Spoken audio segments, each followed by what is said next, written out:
Hey everyone, it's Jack from Cultaholic.com, and you know what time of the week it is. It's Friday.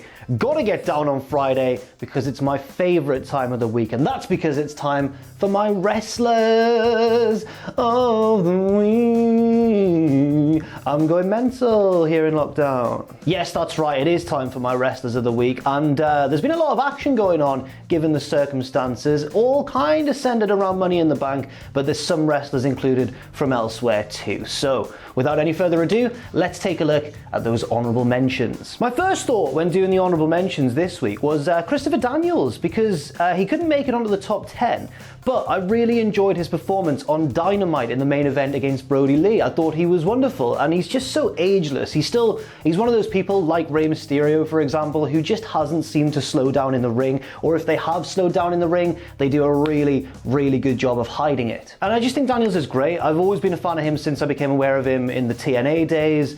And yeah, I just think he's one of the... Is he even underrated? Everyone knows he's good. But he's certainly one of my honorable mentions this week. The other one is Becky Lynch for announcing her pregnancy. So two similar levels of achievement there, really. Getting pregnant and having a pretty good main event on Dynamite. I reckon we can put those in the same bracket. No, I'm joking, of course. Becky's whole pregnancy announcement really did help put into perspective that often wrestling is not the most important thing. But now we're going to talk about some seriously important wrestling. So let's get on to my number 10. My number 10 this week is a horrible, horrible, treacherous snake of a man, and his name is Timothy Thatcher. I'll be honest, I was surprised when Thatcher turned up in NXT as a babyface. The reason for that is because on the independent scene, obviously, he's been a heel and a babyface everywhere. But when someone comes into WWE, it kind of hits the reset button, doesn't it? They come in as what they more naturally seem to be. So even if they've recently, in the months before signing with WWE, been a heel on the indies, if they're more of a natural, immediate babyface, they'll probably debut in WWE as a face. And that's what I thought was going to happen with Thatcher, because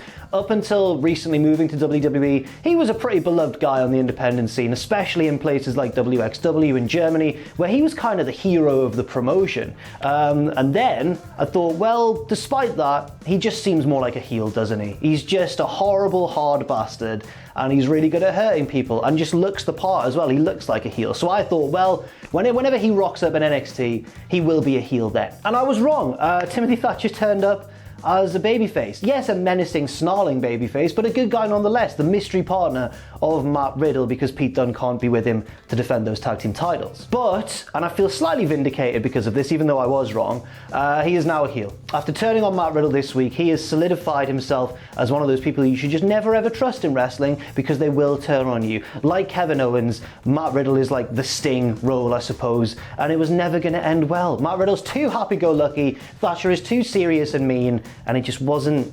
This isn't a rom-com. It's not going to work like that. Thatcher turned on Matt Riddle in the middle of a tag title defense in the opening match of NXT against Imperium, which meant that Imperium won. They are the new tag team champions, and it meant that Matt Riddle, his poor little heart was broken. The pair had a match later on in the night, which I'll touch on in just a second, but it was a good performance from Thatcher. I enjoyed the character work this week, and I am pleased to see him now as a heel. I think that's his more natural role, and I think he's going to thrive in it, particularly if Pete Dunne has a few issues with him costing him his one half of the tag team titles. Dunne versus Thatcher writes itself. Please book it as soon as we feasibly can. Number 9 this week, the man I've just talked about, the heartbroken hero of our hearts. God, there's a lot of alliteration there. It's Matt Riddle. Yeah, you just have to feel sorry for Riddle on this week's NXT. Yes, sometimes if you're a fan of people like Goldberg and Lesnar, he can come across as really insufferable and a bit too cheeky for his own good. At the same time, I would argue that Matt Riddle is totally legit and could probably batter everyone in the world. No, that's silly. Most people in the world. But in NXT, of course, he's been really goofy recently, really ramping up the goofiness, and that has led to Timothy Thatcher betraying him, and now he's not even tag team champion anymore. But there was a measure of redemption for Matt Riddle at the end of the night, as he faced Thatcher in the main event in a singles match hastily booked by William Regal. And Riddle picked up the victory, but it wasn't a convincing one. It was a bit lucky. He managed to wrangle Thatcher into a pinning predicament while they were battling for submissions on the ground. And then he got battered by Thatcher after the bell. So yeah, it wasn't the most glorious of victories for Matt Riddle, but he did pick up the win, and I think Also, the reason that I've put him slightly above Thatcher is because he had more to do in this storyline. I think Thatcher's going to pick up more points going forwards, but this week, Riddle had more to do. He had to finish off that tag team match 2-on-1. He had to have this match against Thatcher, win, and then get beaten down afterwards. A real range of ups and downs, and I think Riddle pulled it off pretty flawlessly. Next up, we're going to head to Japan and head to DDT, and we're going to talk about Chris Brooks. Chris Brooks, obviously, well, if you haven't been following the recent story of Chris Brooks, he became one of the most popular figures on the UK independent scene, particularly after WWE started signing everybody and like new heroes kind of needed to rise to the top. I'm not saying that he wasn't very popular before that, but really in the aftermath, he did kind of become the figurehead of the anti-WWE sort of scene in the UK, if we're not counting David Starr, who was the figurehead of it in a bit of a different way. But whereas Starr's more of a revolutionary, Brooks is more of an alternative. He's more like, let's just carry on doing what we're doing and put on the best and most entertaining and most off-kilter independent shows we can. And then, to the surprise of quite a few actually, he decided that's enough for me, I'm going to Japan for a year. And that is how he's ended up in DDT. And as we've seen already on Wrestlers of the Week this year, it's a perfect place for Chris Brooks. He often has matches with wacky spots, silliness, unorthodox weapons, unorthodox locations, and if you know anything about DDT, that's the place for him. That's exactly where he needs to be. In fact, DDT had a little bit more relevance and visibility in Western wrestling circles this week after that insane and silly street fight backstage brawl thing that they did on Dynamite last week, and it got everyone talking about how that was very much like a DDT style match. And this week Brooks had another very silly, very entertaining, and occasionally very brutal hardcore match. It was a real mixed bag of silliness and effectiveness and seriousness, and he won. He beat his opponent and is now staking a claim to become the Universal Champion of DDT once again. And Katsuhiko put up a good fight as well, but I guess he's only an honourable mention this week because he lost, and this match was very clearly part of Brooks' quest to regain the belt that he was the inaugural champion of. So that made for a good week for Chris Brooks, 3 points for him. I wonder if he'll be Universal Champion again. I would suggest probably, yeah, because if you don't know what DDT's Universal Championship is, it's not like a mega world title like it is in WWE. It's more similar to, I guess, to New Japan's US title. It's a belt designed to get more global exposure for the promotion. And I thought Brooks was perfect for that role. I was very surprised when he lost the belt so soon after winning it or becoming the first champion. And I think he will get it back again for 3 reasons really. 1, he's very active on social media. That'll help get DDT's belt over and thereby the promotion. 2, he's very popular in the scene outside of Japan, which is what you need for that sort of role. And also, he has the sort of matches that belt seems to encourage, and he's very entertaining in doing so. Bit of serious analysis there of a very silly situation, but I enjoy doing that. I feel like a bit of a college professor, but instead of teaching a real subject like one of the sciences or maybe psychology or something, I'm teaching made-up fairy stories like English literature. I did English at uni, and I was given hell for it by my politics teacher at school, who said I was going off to do fairy stories. This is a tangent. This isn't even in my notes. I've just remembered that there, and damn you, Mr. Neil. Anyway, number 7 this week, apologies for that. Number 7 this week is Brody Lee. Now, Brody Lee, of course, is and isn't the AEW World Champion. He believes he is, he proclaims himself to be, he's stolen the physical belt, but he hasn't beaten the real champion, Jon Moxley. And this is all building up to their match at Double or Nothing, which probably will main event the show, although I think that Stadium Stampede match could pip it. I don't know, we'll have to see how that goes. Anyway, yeah, Brody Lee was part of a good main event this week on Dynamite, as I mentioned when I was talking about Christopher Daniels, and of course, Brody Lee picked up the win. It wasn't a clean win, it wasn't a satisfying win, it relied upon his henchmen occasionally, especially the very prominent 10, whoever he is, in Brody Lee's Dark Order stable, but at the same time, you don't need to be a monstrous ass-kicking heel challenger, even if you are monstrous and ass-kicking usually. He does still hit really impressive big power moves and strikes in his matches, but when you've got Lance Archer doing a very similar thing a little bit further down the card, I like that Brody Lee's got a different twist. He uses these henchmen to do his bidding and to get an unfair advantage, and that makes him a slightly different but very unique kind of heel. That was on display in this match, and especially after this match as well, whereupon after getting the victory, as he was fleeing from Moxley, who was rocking up to the arena looking to cause some hell, Brody Lee literally threw one of his henchmen over the ropes into the ring, not really even to try and defeat Moxley or attack him, just to slow him down so that Brody had a chance to escape with the stolen title. So I like that, and I like the fact that AEW are really investing time in Brody Lee. Do I think he'll win the belt from Moxley? Not a chance. I think Moxley's still going to be the champion after Double or Nothing is said and done. But do I think that Brody is in a good position right now, and I'm looking forward to whatever his next storyline is? Yes. 100% absolutely. Number 6, I was going to introduce this wrestler as Miss Money in the Bank, but now I should introduce her as the new Raw Women's Champion. It's Asuka. Asuka's been on a bit of a roll recently in very difficult circumstances. One, it's the lockdown, everything's more difficult, and she has been called upon to really carry the load on Raw and SmackDown quite a lot of the time. And number 2, there are all these rumors and reports of her tag partner's contract running out shortly and the fact that she may be leaving the company, which obviously would usually leave a wrestler adrift, but in Asuka's case, she's just elevated herself further up the card. She's really taken advantage of these situations, the thinner roster, WWE's desperation to scramble shows together, and she has been one of their most consistent and valuable performers. So it makes sense, total sense, that now that Becky Lynch is pregnant and stepping away from wrestling for a while, it makes total sense that they would reward this from Asuka by putting the belt on her. I have no qualms about the odd manner of the title change, with the belt secretly being in the briefcase and the match secretly being to crown the next Raw Women's Champion. I think that was unique and quite charming as well. Especially when Becky handed that over to her in the opening segment of Raw. But the reason Asuka doesn't factor a bit higher on this week's list isn't because of that. I thought she sold everything wonderfully, she reacted to everything wonderfully. She's been through a bit of a roller coaster in the past few days, but the least eventful thing about this whole roller coaster was probably her role in the match itself. And yes, she was a part of some of the comedy and some of the skits and everything that were going on. She kicked off the match by diving off of the first floor balcony, of course, which was great. She ended the match, or her portion of the match, by knocking Baron Corbin off the ladder to grab the briefcase.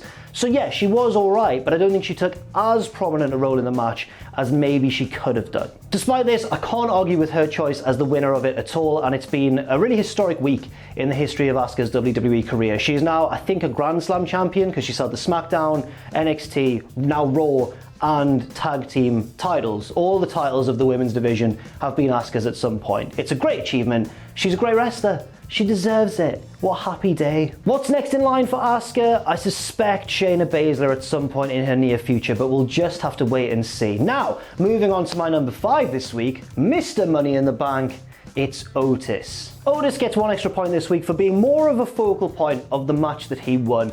He took a prime role in a lot of the comedy spots, he took a prime role in a lot of the tactical spots, like trapping AJ Styles beneath that heavy barbell, and I think generally he was one of the real highlights of the match all the way throughout. Of course, he didn't climb the ladder because he's too heavy to, haha, what a joke, and they telegraphed that on SmackDown as well. However, it was fine because the finish was quite unique and did kind of work, with AJ fumbling the briefcase, Otis waiting beneath to catch it. I thought that was good stuff. I wouldn't even be angry if we saw a singles match being built to between Otis and AJ for the briefcase, because AJ's so mad that he let it slip from his grasp, as long as AJ doesn't win that match and take the briefcase. I enjoyed so many aspects of this on Sunday night. I enjoyed the food fight, I enjoyed the ending, I enjoyed the fact that he won, and I enjoyed his little constant interactions with everyone around him. Otis is never not fully immersed in his character, and often it's really joyous to behold. But what's next for Otis? I don't really know. I don't know what he's going to do next. I guess there are rumors that he's going to cash in alongside Tucker for one of the tag team titles, but then again, can you do that? Is that a rule that's in the Money in the Bank contract? I don't know, I guess it's whatever WWE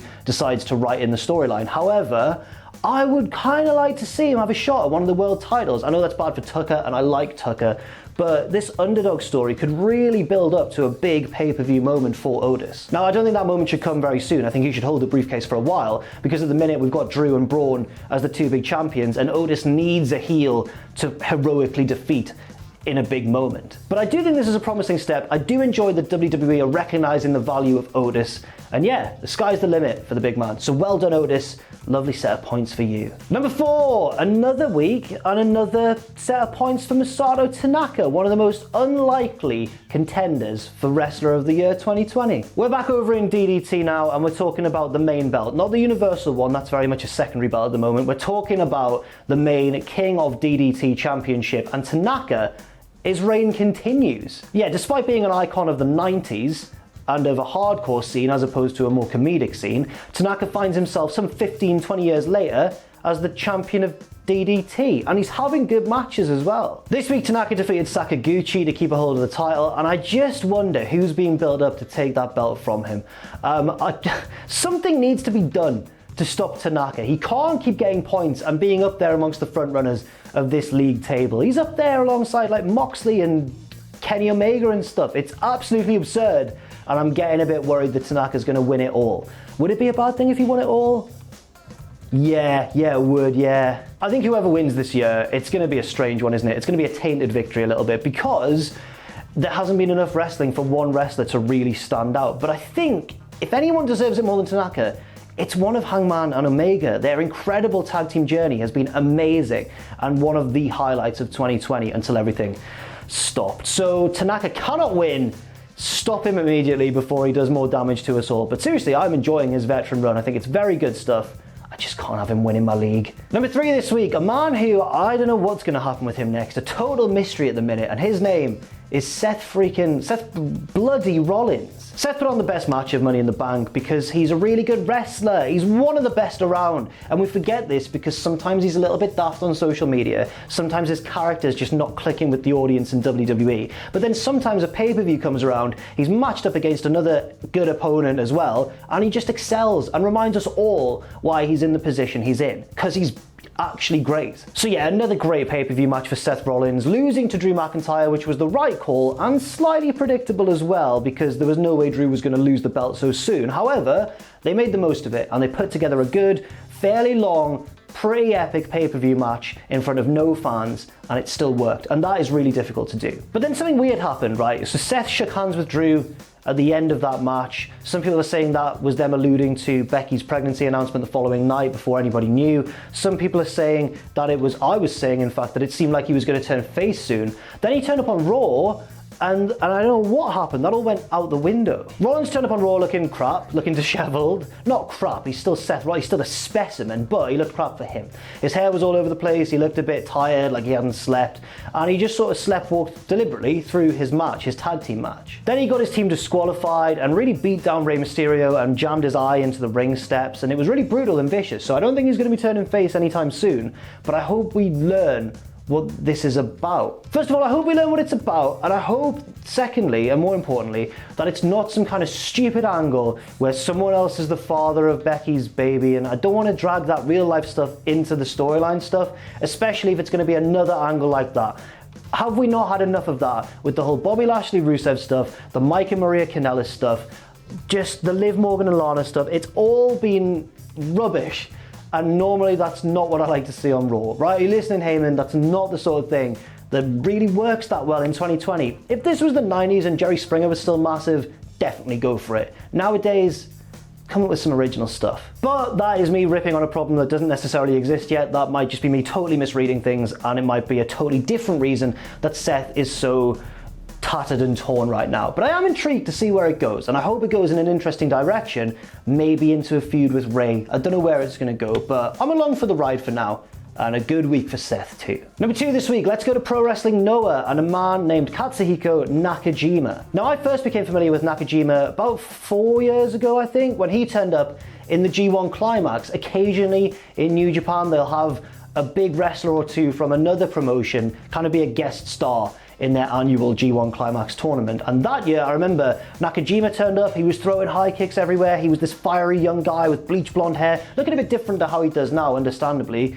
and he was just really impressive. The problem is that Naomichi Marufuji was in that tournament as well, also coming in from Noah, and he absolutely just stole the show. He was incredible. He had a wonderful match of the year candidate with Okada. He was just awesome. He was really excellent, and Nakajima kind of got shoved to the sidelines a little bit. But now, over the past few years, Nakajima's obviously matured a bit. He's a little bit more crazy looking, and I think he's matured as well into a very fine wrestler. And I'd sort of forgotten about him until he cropped up with this excellent match this week. These days, he's kind of the IC champion equivalent in Noah. He's kind of the secondary champion, and he defeated his opponent Takashi Sugiura in one of the best matches this week. It was an awesome match, a strong retaining of the belt by Nakajima, and I'll tell you what, I'm not satisfied with that. The reason is that maybe this is just a personal attachment, but I remember watching him in that G1 Climax and enjoying every single one of his matches against every opponent he had and thinking, who's this guy?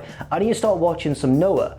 And since then, well, I'll explain what happened since then. Since then, Nakajima did hold the top title in Noah, the GHC Championship. He held that for quite a while, for about a year, maybe just under a year, and then lost it, but it seemed like he was becoming the new ace of the promotion, at least to my feeble, non-Noah brain. And then instead, he lost the belt, and he's never had it back since. And I don't understand why, because he's so good. I'm a huge fan, and I think he should be given another go. Maybe he will in the future. Maybe the secondary title run is pushing him back into the main event scene, and that's what we'll see from Nakajima coming up. I hope so anyway, because he really is excellent. If you've never seen any of his matches, check them out. I think it was the 2016 G1 Climax, if not the 2017. Find some of his matches from then. They were really awesome. But now it's time to talk about number one and my wrestler of the week for the second time in 2020, picking up 10 points. It's Drew McIntyre. Yeah, Drew had a really strong week again, and I'm glad that he's being booked strong as WWE champion, because God, it's what we've needed for so long, a strong babyface champion who the crowd can actually get behind. As I mentioned, his match with Rollins at Money in the Bank was the best match of the night, and the finishing sequence in particular I really enjoyed. There was some kind of, I remember there was like a super kick, and then Drew came back with a headbutt, and then Rollins came back with something else, and then Drew just hit the Claymore. And it wasn't out of nowhere, it was in rhythm, but it was a unique ending to the match. It wasn't the standard Claymore setup where he's charging across the ring. It was more of a snap one out of nowhere, and it put Rollins away for 3. Drew then went to Raw and had another good match with Andrade, who should have been another honorable mention this week actually. But Andrade's just been kind of the punching bag of Drew over the past few weeks, which I don't think is a good spot for your US champion to be in. So that's why unfortunately I couldn't give Andrade any points this week, even though he's always having good matches. You know, this match with Drew was another good one, and it capped off a really excellent week for Drew. 2 really good matches, but the big stuff comes on next week's Raw, guys. That's because, as Drew announced once he'd seen off Vega's faction yet again, and we need, it's hard in the lockdown, isn't it? Because we can't really switch up the opponents that much, but we need something new for Drew. And that is coming next week, because Drew announced, and I'm so excited if you haven't seen this, he said there's going to be a brand-to-brand invitation, and from SmackDown coming to Raw next week to fight me is King Corbin. I hope, right, because this got ridiculed quite a lot, and I hope that this match is a good one, because I feel bad for Corbin. He's just doing what's asked of him to the best of his ability, and he is good at it. The problem is that what's being asked of him is to be really irritating all the time. And I have no doubt that Drew's going to win. Can you imagine if Baron Corbin beat Drew McIntyre right now? It would be absolutely insane. I have no doubt that Drew's going to win, but what I am keeping a keen eye on will be the match quality itself. I hope it's really, really good, and I just hope that they both prove what they can do. Drew's already proven it quite a number of times this year, but I hope that Corbin gets a bit of a chance to shine in a horrible heelish way. So with that, congratulations to Drew McIntyre. You are my wrestler of the week. Now let's see what that does to the league table. Kenny Omega's still in the lead, but if you look there, Masato Tanaka has jumped up to joint second alongside Jon Moxley, and Drew is up to 4th place on 30 points. As we move a little bit further down, there is the 2-time Wrestlers of the Week champion, Will Ospreay, who's still level with Hangman Page, a real standout of this year in joint 8th position. Sammy Guevara is also there, another real standout. So many guys who could have had so many more points this year had the lockdown not happened. And we get to the bottom, and of course we see the NXT Women's Champion, Charlotte Flair, who could easily pick up some more points in the future. But yeah, I've just realised how frustrated I am that a lot of these wrestlers aren't getting a chance at the moment. Thanks very much for watching. I have been Jack from Cultaholic.com. Leave your thoughts and opinions in the comments section down below, and stay safe out there. Stay really positive. Everything will be back to normal, and we can watch some more variety of wrestling once again. But for now, yeah, I'll see you very soon.